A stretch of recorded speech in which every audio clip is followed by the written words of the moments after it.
OpenAI declaring code red as the AI race intensifies.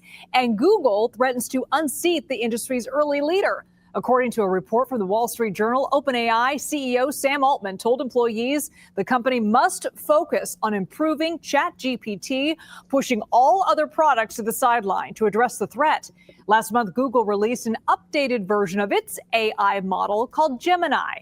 Some are calling it the most capable AI model yet. So let's bring in Jacob Ward, a technology journalist and host of the Rip Current podcast and author of The Loop, How Technology is Creating a World Without Choices and How to Fight Back. Jacob, always good to see you.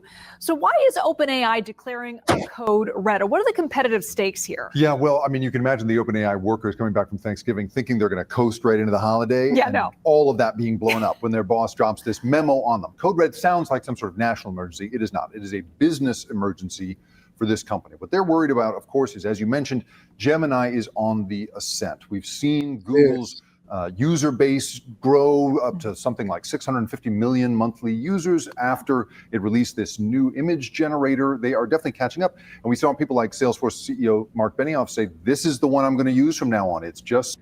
It is. And let me tell you, I'm a person that uses and tests AI models from all the companies.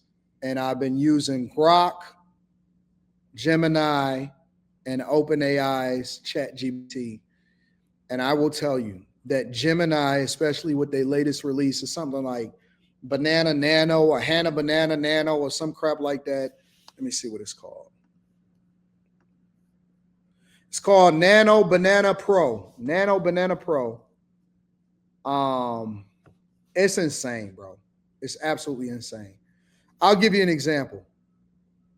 I told it to, here, I'm going to share it with you because I don't want y'all to just see me talking about it. I want you to actually see a similar to what it is. So in this particular instance, I said, create a picture of a struggling black man tired while working on an assembly line, spelled assembly wrong, at a GM plant in Detroit. This is what it came up with. I said, whoa, it put the General Motors Detroit Hamtramck assembly. It got people working in the back. It got the old man. It got the patch, but it's a much, much upgraded picture. So way better picture, right? Then I hit it with another prompt and I said, create a picture and make the man younger. Use the same picture of this old man and make him younger. And then this is what it gave me. Listen, bro. I'm telling you that this shit is so advanced. I'm not going to tell you all of the different prompts. There's different ways you can manipulate it. There's a lot of different ways that you can do it. I was using ChatGPT. I use Grok.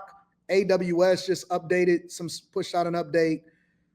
Gemini, by far, and I'm speaking objectively about this because I don't get paid to talk about this.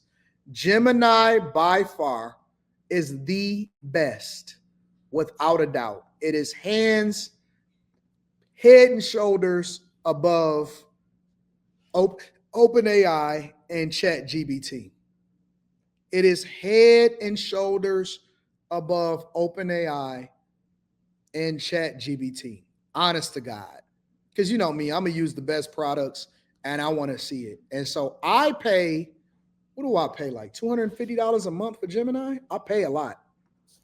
They not messing around. Apple just did a deal with them, the whole 9 yards. Payments and subscriptions.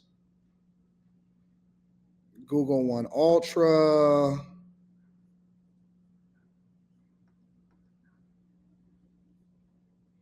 Yeah, I pay $250 a month.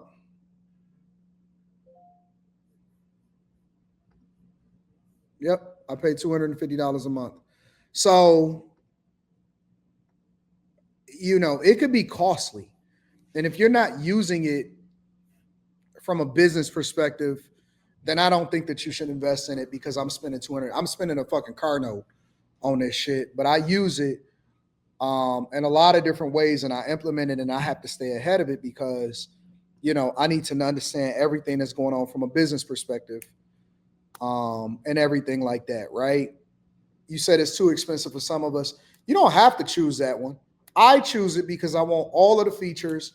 I want video AI capability. I have to understand it, and I have to know what's going on from a business perspective. That's an expense, a business expense for me.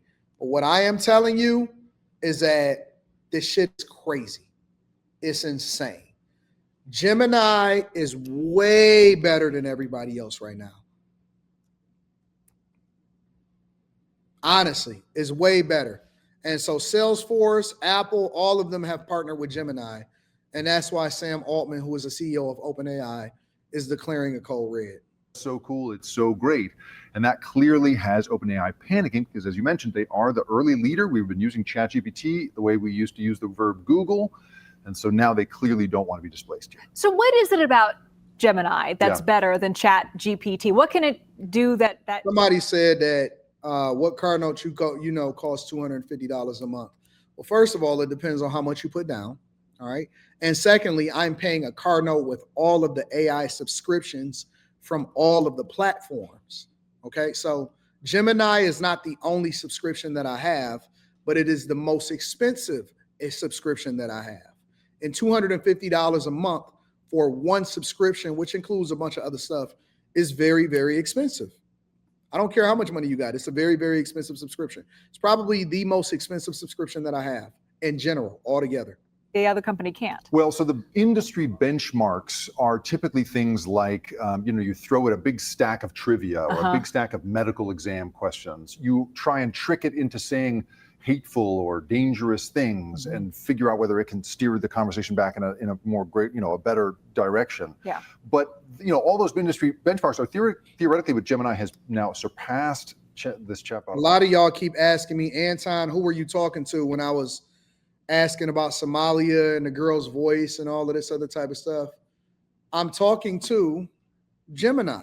I'm using an AI, the AI app that allows for me to speak more fluently with Gemini.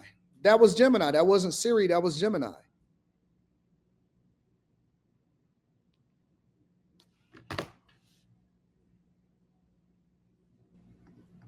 But we don't care about that. I mean, we don't care about that. We care about, does it write funny jokes? Does it make cool images? And does it save me time? And ChatGPT clearly is still going to be able to do that. They just seem to feel that they need to adopt a new, or at least a more intense version of their strategy in order to get more of us using it. Google makes billions of dollars a year. OpenAI has yet to turn a profit. If money is the issue for OpenAI, why not focus on something like ad revenue, something we know will make dollars? That's right. I mean, ChatGPT is better at writing code. I disagree. I disagree 100%. I test them both. I have sessions where I sit with people and we say, hey, okay, put this same prompt, and we compare prompts. A lot of y'all need to become prompt engineers. We go through prompts and have conversations with people, and we test them both, and we test different things that we're trying to build. And no, it is not better. I do not agree with you. ChatGPT is not better for coding when it comes to prompt engineering.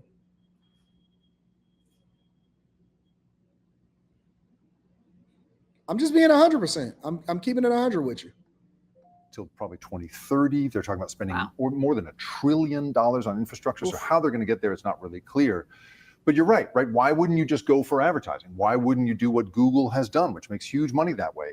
Well, you'll remember in the early days of Facebook, which nowadays makes all its money off advertising, Mark Zuckerberg was very reluctant to do advertising. He didn't want to mess with the product. He wanted to make the product irresistible first before he began bothering people with advertising.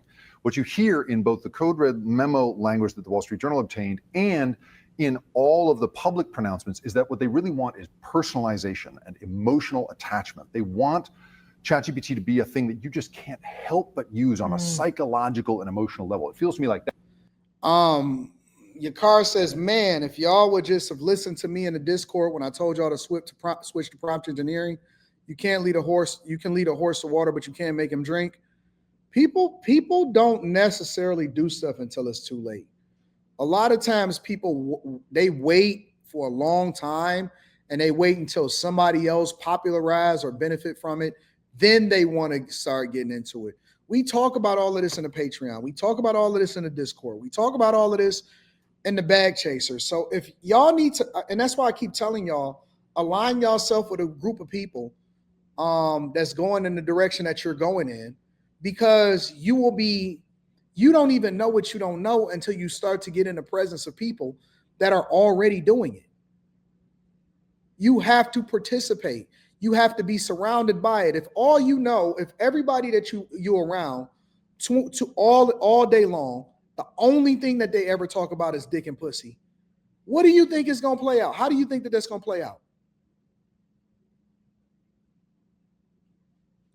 If the only thing that they talk about is dick and pussy, what do you think is you going to do all day? You have to be around other people that's doing great shit so you can be inspired to do great shit. That is what they're trying to do for all of us, is make us so hooked on this product that we can't help but look at the ads when and if they introduce those. So he seems to feel, Sam Altman seems to feel that he needs to go hard at that before he distracts anybody from anything else. Make it as compelling as possible, make it irresistible. And a lot of Amazon is also saying that they just made a huge leap forward in artificial intelligence.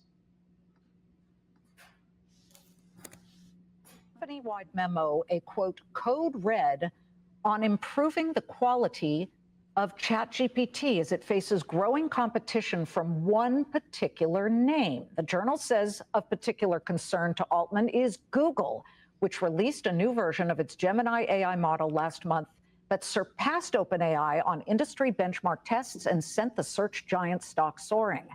But maybe it's not just Google OpenAI should be worried about. Amazon Web Services just unveiled a whole slew of new AI tools at its reInvent conference that has taken over just about every venue in Las Vegas today. One of those tools includes... I didn't even know about the reInvent conference. I'm gonna have to go to it next year. I'll probably be at CES in Vegas in January, because they're giving me a media press pass, so I don't have to actually pay to make it over into CES. I went last year, but it's a lot happening in the technology world. A lot of people is going to be playing catch up. 3 new frontier agents that will revolutionize how customers can build, secure, and operate. If you want a link to the Discord, it's in the description of any of the most recent videos inside of the Patreon. Software. It also unveiled its new Trainium chips. Joining me now to break down all of these developments live from the AWS reInvent conference in Las Vegas is the top guy himself, Amazon Web Services CEO, Matt Garman. Matt, first, I got to ask you about blowing up these legacy old tech servers. We can show people the video, but that was hilarious. You dynamited, if that's a verb, you dynamited this gigantic piece of old equipment. Why? Yeah, it's an ode to all of our customers. Yeah. I don't care all about that. But I think that people need to start getting involved and start immersing themselves in this technology, because it is the wave, it is the future, and it is the thing that's going to benefit y'all.